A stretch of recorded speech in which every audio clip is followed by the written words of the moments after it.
I wish good things to you who's watching this. I am Alexey, and unusually today you can see me on the left-hand side rather than the right-hand side. Well, that's because on the right-hand side we have our friend the Carcassonne tile counter. So I saw some fellow top players from a different country analyze their games with a tile counter. I never had this thought, so I figured I'm gonna give it a try. And I think for you it could be interesting because you'll be able to follow the analysis a little bit better, because in this game many decisions, well, several crucial decisions were made based on the number of certain tiles remaining in the game. So just a reminder, the game is European Team Carcassonne Online Championship, round 1 that happened a few weeks ago. The match is Latvia against France, and within that match, the duel is myself against the top French player with a screen name Viv. It's a best-of-3 duel. Viv already, I already won the first game, and this is game 2. You can check out game 1 in another video, and yeah, let's just jump into the game. So all we need to remember to do is to mark the tiles in the tile counter as they go along, as the game progresses.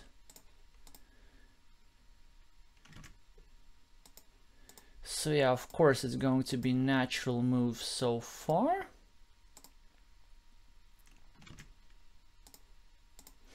Oh, so here's the first interesting decision. So there's like several places to place this curve. For example, Viv could try placing it over here and even sticking it into his own city, which I don't think is a problem at all. Yeah, it kind of make it a little bit more vulnerable, but on the other hand, you're setting yourself up to getting more points. Still, I think the best move in this position is actually placing this curve over here, indirectly continuing the road and also harassing this meeple and also protecting this city from attack somewhat. So a triple purpose move actually, but instead Viv made another, what I think is a good decision, and went over here. I did not like seeing this move during the game because it plays exactly against the kind of tile that I drew. Of course, I would love to use this tile to attack the city from here, but I can't because now I would be completing his ring road. Also from here, I cannot do that anyway because I do not want to add 1 point to Viv's road. I could consider blocking like this, but I do not like that because if we look at the counter here, that all 3 tiles like this, they're still in the game. And Viv could use those tiles over here and get extra 3 points for this road. And we do not want to give our opponent an extra 3 points. So instead, I just chose to continue my own city. And then Viv gets a monastery tile. Very juicy spot, 5 points plus controlling my meeple, so I need to get out of that situation ASAP and finish my 6-point city. Now Viv finishes one of his roads, and I have somewhat of an interesting decision to make. Of course, we need to somehow start harassing this city. We could do it like this, but of course a better move is this. Because we get to attack this city and at the same time make this meeple really uncomfortable. Now it's just a very lonely 2-point meeple.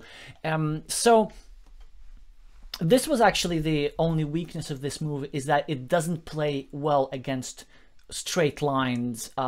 So there were still 8 straight lines in the game, and if I were to draw something like this, and this is really close to being a straight line, then it sort of attacks 2 meeple at the same time. Well, Viv gets a very nice tile now, just to continue his city, and there's still a reasonable chance to complete it, so of course we have to jump in on the attack. You know, a classic Pindutron style maneuver.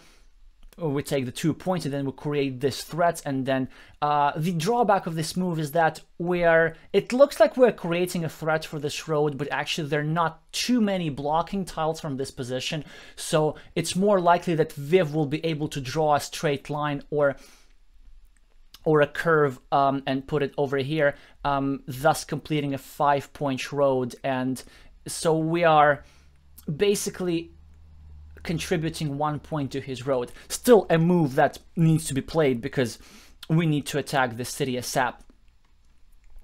And now, as you can see, Viv gets this tile over here, the triangle. So what would you do if you were Viv? Actually, pause the video and think about it. So assume I thought about it. Maybe you were thinking about like just hoping that your city will still be completed or doing something, or I don't know, just continuing your monastery. But Viv correctly decided that this city is unlikely to be saved anymore, and he just abandoned it and started a new city. And this is, in fact, is the best move, and I was not happy to see it during the game. Because, so here's what happens. Of course I'm going to block this city, right? And it looks great on first sight. But actually, the position is still fairly balanced because the city is still open. It's already worth 6 points. It can continue, and if it's worth 9 points or so, then it's already worth the meeple investment. And also I'm spending a move, I'm spending a tile on just blocking it. Viv is about to get a 6-point city himself with this meeple, so the position's pretty balanced, and like I don't have a big advantage here or anything. So Viv just decides to continue his city further, and we get another not the easiest decision. So we have 3 options with this extender tile that we got. One is we can just start a new city over here and then hope to get some city caps, and with the city caps attack a little bit this spot and this spot. Let's say if we get a, let's say one of those guys, yeah, like there's 3 still left in the game, like anything from here. Well, then they would nicely stick in under the city over here. And then we could block this meeple, right? Or also we could get something over here and then try to block this meeple. And this is not a bad move necessarily, but the problem is that our opponent could do exactly the same. They could draw a monastery, stick it in over here, and then they would be controlling our meeple, and that's not exactly the situation I want to be in. Or, you know, they could just draw any road tile and then start attacking this city indirectly. So which is why I went for this. Now, it looks like this move has some problems. So of course, I mean, you see that I'm trying to prevent the opponent from completing a 6-point city, right? But the problem is that these 3 cities could be connected just with a couple of triangles, and then this would turn into one big city where my opponent would have a 2-to-1 meeple advantage. Not a good situation to be in. But if we have a look, that there's 6 triangles left, and 4 triangles are already out.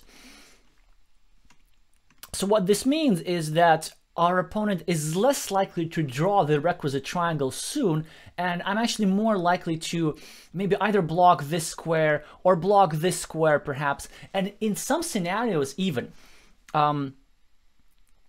these 2 cities get connected, but this red meeple gets blocked off. That of course would be ideal. So it's a risky move. Yes, in some scenarios I do indeed lose all this big city, but it's definitely worth the risk at this point, just because these 4 triangles have already been played. So it increases my chances and reduces my opponent's chances. Now, Viv does the thing that I was talking about, pre-completing his road, so, and taking advantage from the tile that I used earlier. Another good move from my opponent. I get in a nice curve because I get to block off this. This is just perfect. You see, preventing my opponent from extending his city further. That would be quite painful to have a 9-point city built with just 1 meeple. As I was saying, like this block, it did not accomplish much. It just was a necessary thing to play. I don't have an advantage in this position.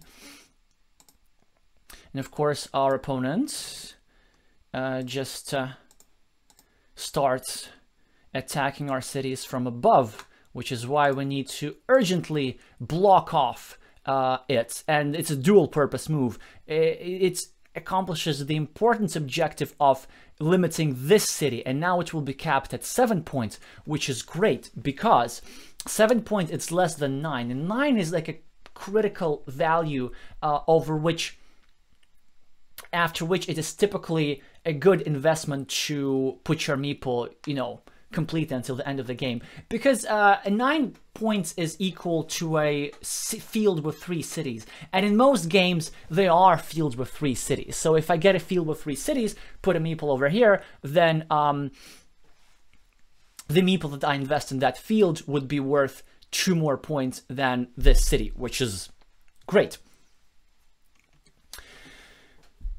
Yeah, now of course our opponent completes his roads.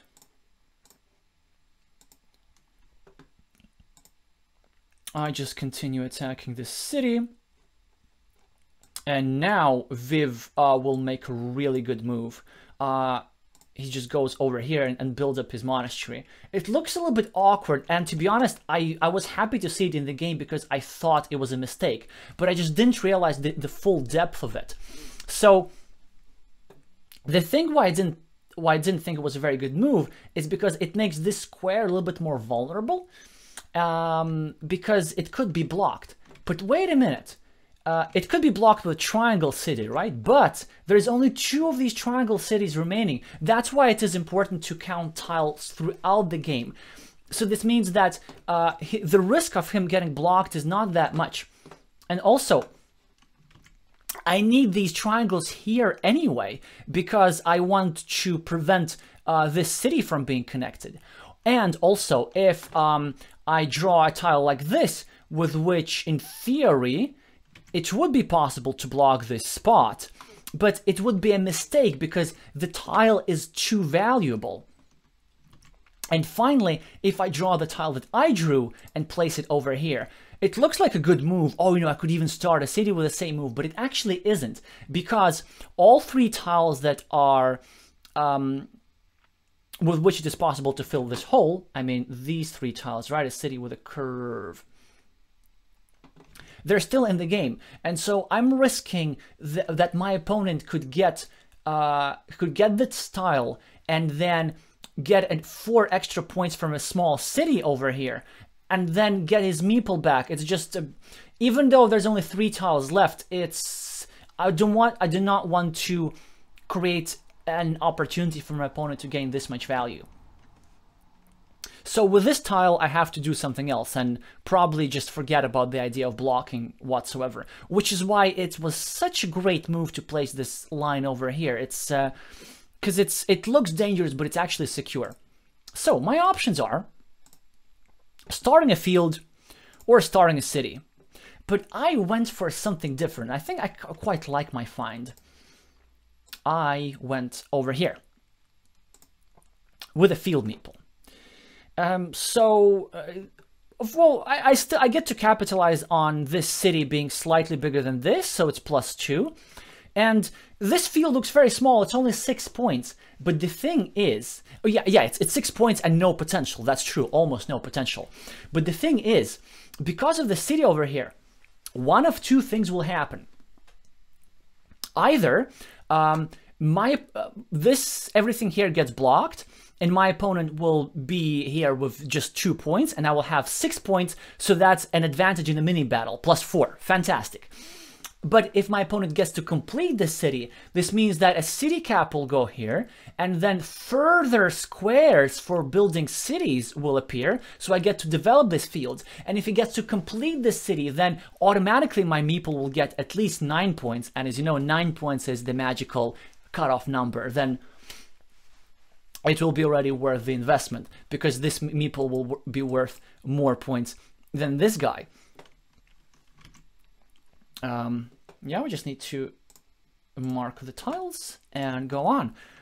So Viv now continues to build up his monastery, again very precisely. Some players would have placed the curve the other way, but no, that's the correct way to do it, because he's preparing a monastery shaped hole over here, which is unpleasant to deal with. If you've seen my previous videos, then you'd remember me say that the best way to complete a monastery is with another monastery, and that's exactly what Viv is trying to do. As you can see, 5 monasteries still in the game. Well, now 4 because I drew 1. But there's still a very good chance that Viv gets something nice to fill this hole over here. And so now, with this monastery, I'm faced with a dilemma. On one point, I kind of want to eliminate this monastery spot over here, right? Just get myself the +5, well, because I will be getting 6 points and then giving my opponent 1 point. But on the other hand, this is the perfect monastery spot. And in fact, it's like, it defines the whole strategy for the game, so I just have to place it over here. And by the way, the off chance that I would get this monastery is something that I considered while placing this field meeple as well. Because the thing is, this move accomplishes so many objectives. First of all, 5 points. Great. Then I get to control this meeple with this monastery. Even better. Then I get to expand my field and get 9 points. So, and this is a huge field.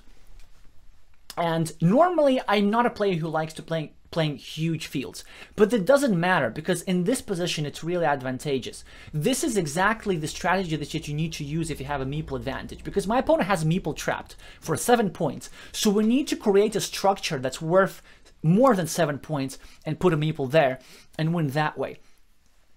And now by creating this field, we can start putting in cities over here and inviting our opponent for a field fight, hoping that with the fact that we have 1 extra meeple, you know, we get to win a field that's worth 21 points with a, let's say, 3-2 or 4-3 advantage. And 21 way exceeds this 7, so that's exactly how we want to win this game. And that's why it's important that we place this monastery over here, and this allows us this strategy. Now, Viv's now threatening to complete his city. And now I get a tile which is not so easy to play. Of course, it's a shielded tile. I have to start a city, right? I think I could have considered starting a city here because it's on my land. I just did not want to do it for 2 reasons, because it's somewhat a blockable spot. You can put a straight line over here quite easily. And also, if my opponent draws a monastery, that's really difficult, because then he gets to control his my city meeple with his monastery meeple. But overall, it possibly was worth the risk. I'm not quite sure about that one. I just started a city somewhere, which is not on my field, but you know, it's somewhere. It's relatively safe.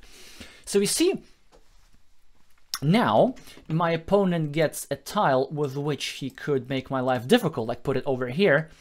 Oops, yeah, I can't really do that. But like put it over here, if you can see, and then just break my city. But it is a valuable tile, so instead Viv chose to take 2 points. And I think this is correct. Now we get the obvious move. Of course, we need to attempt to block this meeple and add 1 point to my monastery. And our opponent doesn't even get a saving tile, which is great. So we start a new city. Unfortunately, we don't get a blocking tile. And now comes one of the critical moves in the game. So with this move, I have a couple of options. I can place it over here, just add 1 point to a monastery, but that would not be so good because I would be breaking a monastery spot for myself, and I do not want to do that. It's great to have a monastery spot next to your monastery. I could start harassing this meeple perhaps, and this is something that I actually should have done. I think that was the best move in this situation. It's very little value, but it's something. The move that I chose to play was this one. Weird road meeple, you might think. Obvious mistake, you might think. Yes, of course it was a mistake, but it's not obvious at all. So the thing is, like, if you're an intermediate player, you probably have an aversion against placing precarious meeples like this. But the thing is, actually, if you're like rated 700 or above, you think a little bit differently because you will be looking for all kind of unusual spots to score points. And in theory, this road is actually great. In a different position, all I need to do is just get one curve, face it down, and then I will set myself up for like a 9-point road over here. If I just get a curve over here, straight line over here, all relatively useless tiles, by the way. So I do two things. I extract value from future tiles by setting myself up for making useless tiles useful. And also I get myself a road for 9 points. But there are two problems with this move that I didn't think about. Remember what I told you a few moves ago, is that we're going to be playing the meeple advantage. We're going to be playing against this meeple, right? So we need to develop the field. And this move, even though it does not commit my meeple fully, it will likely take me 1, 2, 3, 4 useful tiles before I can get this meeple back. So it could stay there for a long time. So this means that I just relinquish my meeple advantage temporarily. So that's why it's not the best move necessarily. But the other thing that I didn't think about is that there are not many tiles left that could complete my objective, because the main thing, 2 curves, there's only 2 curves. And for some reason, maybe I didn't see a couple of them, I thought there were still 4 curves remaining. But still, even with 4 curves, it's just not enough probabilities. So these curves I needed over here and over here. And of course, there are other kinds of curves, there are crossroads, there are these guys, but still, it's just not enough. So normally, under different circumstances, this would be a good move if there were more curves in the deck, and if our strategy was not tied to exploiting our meeple advantage. But actually, this move will end up costing me dearly, and we're gonna see how. Viv gets to save his city and also play another very good move, placing his meeple on a field ready to complete this connection. And this is a good move because all 3 tiles like this, which fit into this hole over here, they're still in the game. And this gives him an almost 87% probability to actually manage and complete this city. I mean, this does mean that Viv is basically accepting a loss in one game out of 8 games, but these are great odds.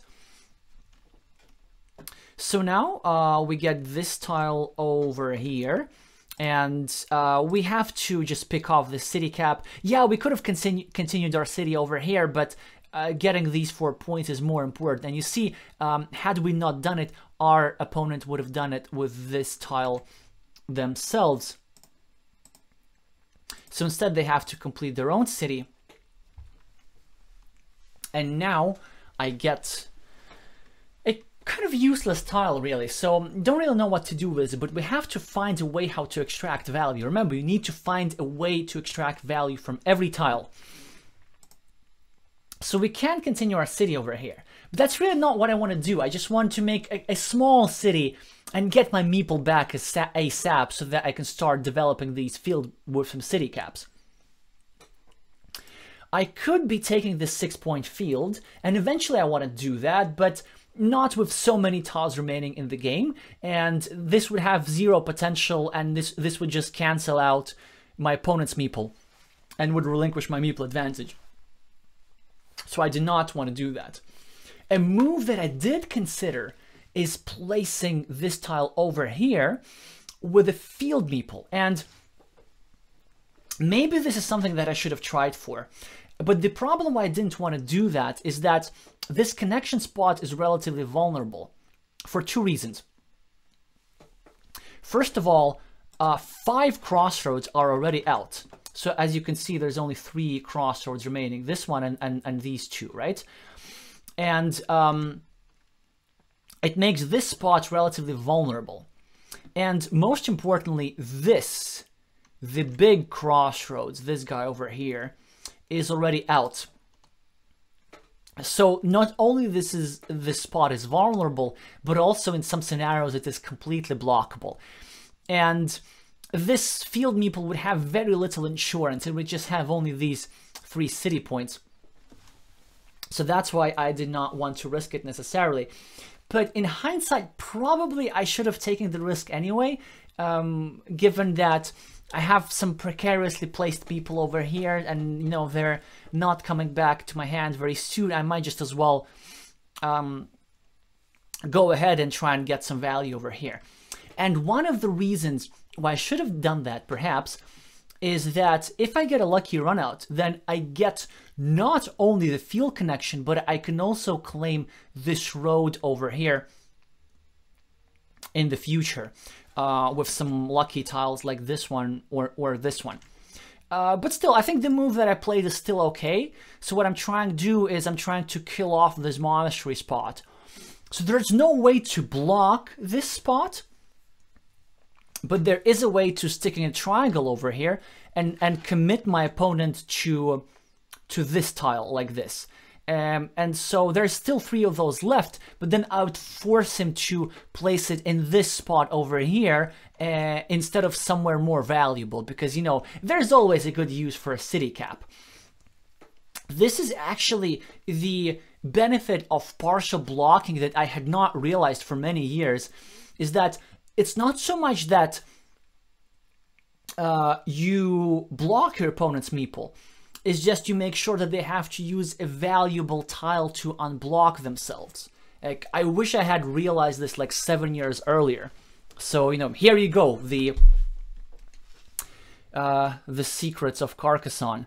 But yeah, our opponent, before we can do that, gets this massive +8 move, and yeah, it looks quite formidable. Well, now, luckily, we get a good tile, because then we can place it over here, right? And there would be a double-purpose move. We bring our meeple back to, no, we get our meeple closer to bringing it back, which would be great. And also, we kind of start blocking this square. But this is the problem that I did not anticipate when placing this meeple, is that I need the same tile everywhere. We can't really play this move because we have to take this road over here. It's an important road. We need to score these 6 points. It's just too many points. We can't leave this alone. We just have to hope for something else there. And Viv, of course, is quick to jump on this and trying to complete his monastery. Now, we're in another pickle. We get this relatively useless tile, and of course, we cannot let Viv finish his monastery.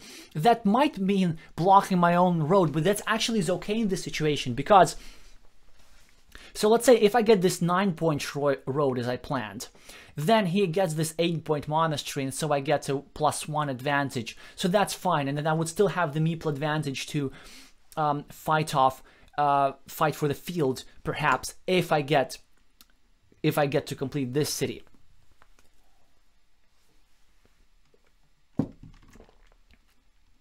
So now Viv has the option of grabbing 3 points, but instead, annoyingly, he breaks my city.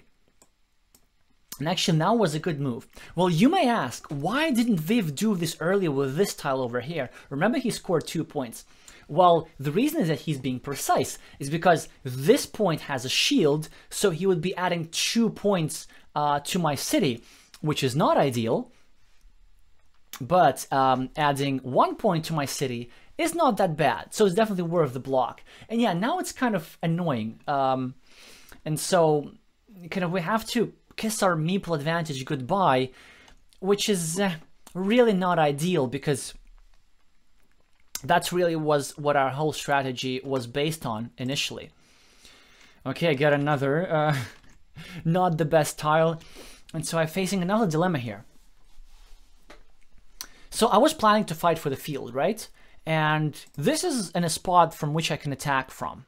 So I could place it over here with a field meeple over here and then hope for a connection.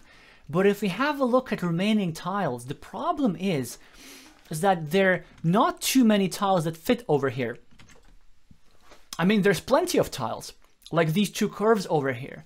But wait a minute, I already need curves in 2 other spots. I need it here, I need it here, I need it here and here. What about 2 monasteries? Well, that's great, but I need the 2 monasteries over here. Okay, what about these 2 triangles? Well, actually, these 2 triangles would work just fine, even though I could also use a triangle here and here. But you see, 2 tiles is already not enough. And also, I would be creating a city for my opponent to take. If he gets one of those triangles, he then sticks a triangle over here, and then he would start a city. So you see how like everything ties together. Just find myself needing the same tile everywhere, and this way I can't really attack this field profitably. So instead, I just have to close off this connection and hope to block off this pot completely. Now comes another instructive moment from Viv. So he could, in theory, go over here with this tile and start an attack on the field, because there's still one of these guys left. And that would have been, you know, that would give him basically like 50% for a victory. But the thing is, he's ahead, and for him 50% is not good enough. So instead, he correctly goes for a more conservative move, just scoring some points and getting a block. Well, an attack on this city. And of course, he leaves a city cap empty, but, you know, such is life. Well, now that I think about it, maybe this meeple doesn't look so sad anymore. Yes, it's only worth 3 points, and it's blocked, but remember this, in order to make this, well, semi-block, my opponent had to forego 3 points over here. So that's already 3 points invested. Now, in order to continue this block, my opponent took 2 points here instead of 3 points over here. So that's 1 more point invested. And then he also added this to me. So basically my opponent is adding 5 points to block this meeple. So in total, this meeple is worth 7 points, just as much as this. So actually, this is already looking not that bad. This is just to remind everybody that blocking may look bad, but it always costs to block. So all is not lost here still. Now, we get a straight line. And of course we place it over here. That's great that we have a good use for useless tile. And as you see, in this hole, there's still these guys that fit in and these guys that fit in, 5 different tiles. You know, that's not that bad at all. And if I get a lucky run out, I even get to complete this city. Yeah, but now Viv gets to complete his, and you know, it's makes things harder, okay? It's now has plus 16 on the scoreboard, plus 2 meeples. This field is equalized, and they're not really good at many attacking points. Plus, I get a tile with which I can't really do many things. I can't really start a road over here, because if you look, there's only 2 pieces left that could finish a road, right? So roads are a no-no at this point. So what I ended up doing is a move with very marginal value, just because there weren't many things to do. The value here is why I wanted to prevent my opponent from scoring 3 points for this road with the monastery. It's very little value, but there wasn't like many places to do. Many places to use this curve. By the way, if you have a better use for this tile, please let me know, because actually I spent a lot of time on this one. I just didn't find anything great. And the other thing is that it still leaves this low probability connection, and since I'm behind, I'm the one that's more likely to fight for the field with some low probability connections at the end. You know, if I need a desperation move, I might use it.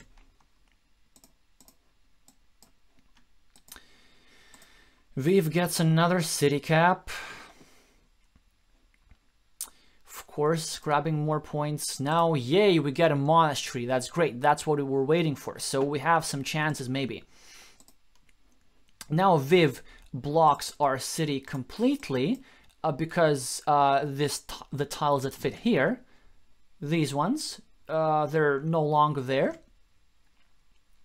But actually, I don't think this move was necessary anymore. You know, completing the city was already hard enough. Probably if I were Viv, I would have just started a city over here. I'm not sure that was entirely precise, but definitely that's a reasonable move at all. Like, it's never a mistake. It's never a mistake to block your opponent's meeple with 100% probability. It's sometimes a mistake of blocking your opponent to a 50% probability. But you know, to 100, it's good. Now I get this monastery, yay! I considered meepling it, but the thing is, I might still need to fight for a field, and there are just like not too many tiles left to build up this monastery, as you remember. And any tile that I need to put next to my monastery, I need them elsewhere on the map.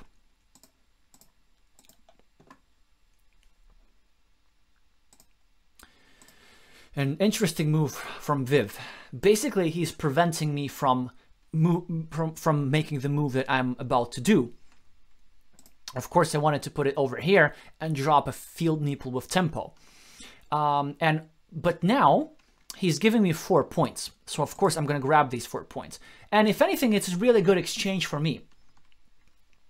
Because, you know, so he put a field meeple of 6 points, and I get to score 4 points without investment of a meeple, which means that he paid a meeple for 2 points advantage. Well, this 2 point advantage is something that I can easily compensate anywhere on the map. So in the mini battle of this meeple and one of my 2 remaining guys, well, one of my 2 remaining guys won. The problem is that at this point in the game, it might just not be enough, because Viv gets another city cap. And now we get another monastery, which would be great to continue over here. But you see, the problem is my monasteries came in a little bit of an awkward order. Like, this road is a little bit inconvenient. If these monasteries were flipped, then I might have actually considered starting another monastery and just hoping to double down on some value over here. But now, of course, there's a 6 point field. I have to grab a 6 point field. It can potentially turn into 9 points. My opponent, with yet another city cap, gets some more points and so on. And now comes another interesting move. I thought about it for a long time. I don't remember what the score was at this point. So yeah, of course our opponent is ahead on the scoreboard, but I have more points on the board itself. So I think he's at either +9 or +11. I think it was actually +11. So if I get 4 points from here, then I get myself to -7. This is probably what I should have played, but I figured I might try something more radical because I need to already do something more risky. So I went for this. The intention is, of course, well, great, I get a meeple back, and then with tempo I start a new city, and then I hope on my next move to complete the city and drop a field meeple. And as you see, there's still quite a few city caps left, so I can still do that. The problem is, if you look at the remaining tiles, my opponent can attack this meeple, or even block this meeple, with all but 2 of the remaining tiles. So it's actually 1 in 7 chance that that I get away here free. So if my opponent gets these 2 tiles, then he cannot attack my city. He would have to wait a move. But if he gets any of these, he can prevent my intentions. This is why perhaps it wasn't such a strong move, and I should have just gotten 4 points here, wait for another curve here, and then hope for an attack on the city. And hope for a later attack on the field from a different side. And another move that I could have considered is the same move without a meeple, which is, yes, risky, but, you know, why not? So Viv, of course, blocks this. By the way, it's still, all is not lost. As you see, I still have a couple of tiles that fit in over here. So if I just, you know, complete this city, I can, you know, get my 4 points, get my meeple back, and still hope to attack the field from elsewhere. Now comes another interesting moment where I think I made a reasonable move, but not the ideal one. I have a straight line, very important tile. Have a couple of options. I can either try a field connection over here, which is something I should have considered, despite the fact that there is still plenty of blocking tiles, and that would give me like a, well, not a good probability at all. Also, I could have connected from here, which is a slightly better probability. And also, I could have kind of secured my field over here for 9 points. And I thought I'd secure my field, but I decided not to do that because this there's still 2 attacking squares, one from here and one from here. So, you know, eliminating one attacking square, because just to remind you, like, this is the threat that my opponent can attack from here, is not such a big deal. But in fact, it was a big deal, because this attacking square is almost 100% chance, because if my opponent places something over here, then he can connect from 2 spots. But had I placed the straight line over here, it makes 2 other squares blockable. Let's say if my opponent gets a triangle or a city piece and start attacking from here. Let's say if he gets something like this and then places this over here. Then I could draw the remaining curve and stick it over here as a block, which would either make it less likely for my opponent to attack this field in the first place, and maybe I get to keep 9 points, or there are some scenarios where I can induce him to commit a meeple for 0 points, over 3 points over here. So this is something that I had overlooked under time pressure, but I should have considered this move. Instead, I just naturally continue my monastery. Also, I could have considered placing a field meeple over here, but I figured I could have some risk opportunities for a risk a little bit later. Yep, and just like that, my opponent attacks the field and gets almost 100% connection. And now we have again the same problem for an nth amount of time. This tile that's worth 5, that's ideally fits here, right? It gives me plus 5 points. Good. But I also need it over here. And so that's why, in order to have some game-winning chances, I go over here and I hope to, yet again, complete my city with a field meeple. So, of course, my opponent draws a tile that prevents that, and also I would have loved to use this tile to continue to complete my city. Well, then we get a crossroads, again a difficult decision, you see, so we need this crossroads over here to free up this meeple. We also need this crossroads over here to score 3 points, and instead I decided to score 2 points over here for the monastery, well 3 points actually, and making this monastery closer to completion, which is a reasonable move, but I just cannot accomplish all my objectives in this game.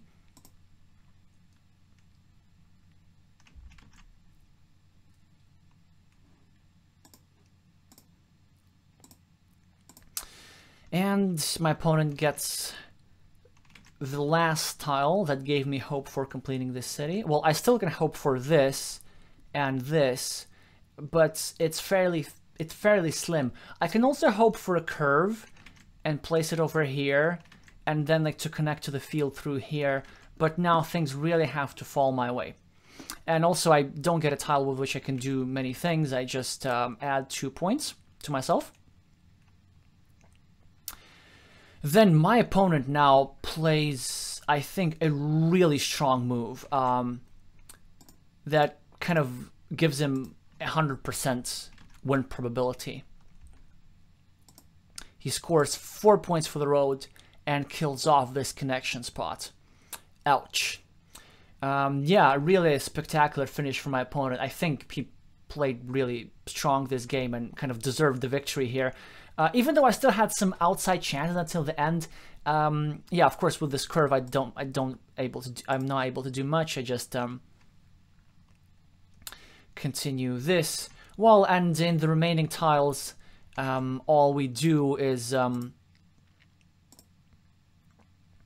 we just find a way to make the maximum number of points, both of us. By the way, yeah, this sequence for me